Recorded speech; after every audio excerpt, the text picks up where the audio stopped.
bukas kayo. Diyan, gusto ng kamay. Araw ng linggo nga tong araw na to at nandito lang sila Papa B sa bahay. Maaga kami nakapagsimba kaya nakauwi naman kami kaagad, hindi na kami lumabas. Pagkatapos nga ay ginawa nila yung mga aircon na for repair nila dito sa bahay kasi medyo marami na natambak na yung kalang for repair para mag-deliver na rin. Medyo nagkasama-sama na nga tong mga aircon na for repair dito, gawa ng lately kasi araw-araw umalis sila Papa B. Ngayon yung mga nagpapagawa ng aircon, iniiwan lang dito sa bahay yung mga aircon. At pagka may free time na nga sila o kaya kung maaga-aga naman makauwi si Papa B ay ginawa-gawa naman niya kaagad. Napapadalas na nga ang pag-ulan sa gabi kaya naman yung mga nag-iwan itong aircon ay hindi na masyadong nangungulit. Dapat kasi nilatag nyo yung lamesa para pinatong nyo.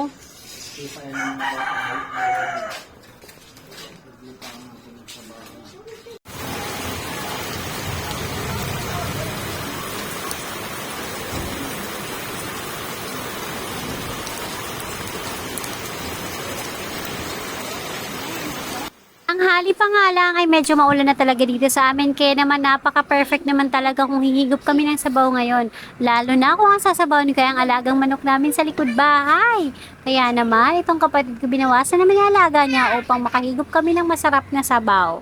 Isang dahilan nga rin kung bakit special talaga na tinolang manok na alaga ang aming ulam ngayon dahil ihahatid namin ngayon sa airport ang isa pa naming kapatid na lilipad papuntang probinsya ng Australia upang hanapin niya ang kanyang kapalaran. Diyos. Ako naman ay supportive na ate, basta lang mapapabuti ka doon at mag-iingat ka palagi. Walang problema sa akin, susunduin kita anytime na gusto mong umuwi. Kaya nga lang ay muntikan pa kaming malate. Gawa ng hindi naman namin ina-expect na yung ulan kanina ay nagpabaha pala sa ibang area dito sa malapit sa airport. Kaya naman umikot na lamang kami dahil parang makaabot kami sa flight niya dahil dadaan pa nga siya ng immigration at napakahaba doon ng pila doon. Medyo na-stress nga kami ng very light nung mag-traffic na kasi iniisip namin na baka malate. Buti na lang maya-maya pa nakita na namin yung mga flag. Kaya nabuhayan kami ng loob.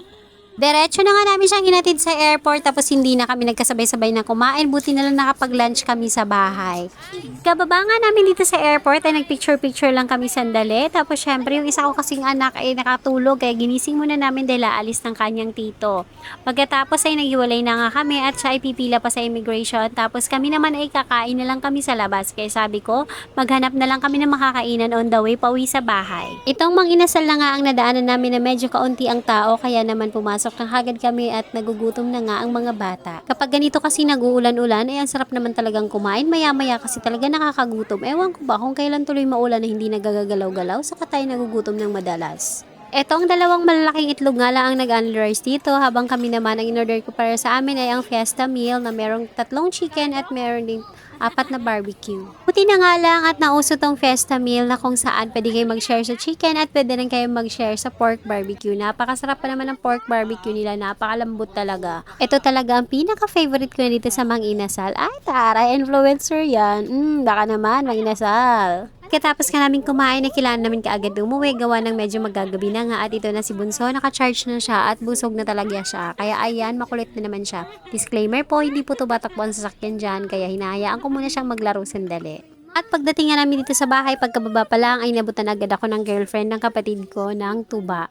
Sa mga taga-probinsya, alam niyo to for sure kaya napakasarap nito, diba? At hindi nga mawawala ang luto serya talaga araw-araw dahil mas nasanay ako nagluluto lang dito sa bahay. Pagdating ko nga rito sa bahay, ang aking mamalaking itlogan ay hindi pa daw sila naghahapunan. Kaya naman ay ako daw magluto nitong kailang ulam ngayon. May dala kasi sila kahapon na bunga ng langka pang gulay. Kaya naman ito binilhan lang ng mga buto-buto ng baboy at lulutuin ko nga daw. First time ko magluto nito, ewan ko lang kung magugustuhan nyo yung lasa. Pero sabi nila ako na daw magluto. Garating ko nga rito ay napakuluan na yung mga langka. Kaya naman hindi na masyadong pinalambot. At sabi ko ipa-pressure cooker ko na nga. Ginisa-gisa ko muna ang sibuyas, bawang at kamatis dito sa pressure cooker. Tapos nalagay ko yung buto-buto, tinimplahan ko ng asin at paminta. Ngayon naman idinagdag ko yung langkang napakuluan na. Nagdagdag na ako ng tubig, tapos pakukuluin ko lang tinitilo at least 15 minutes. Lulublob ko nga lang yung mga langka sa tubig, tapos tatakpan ko na yan at hintayin ko na lang na kumulo siya at mag-whistle. At dahil medyo marami ngayon langka na dala nila, ay hinati ko lang. Kalahati lang mo nilulutuin ko at bukas naman na ibang recipe naman ang gagawin ko dito sa kalahati.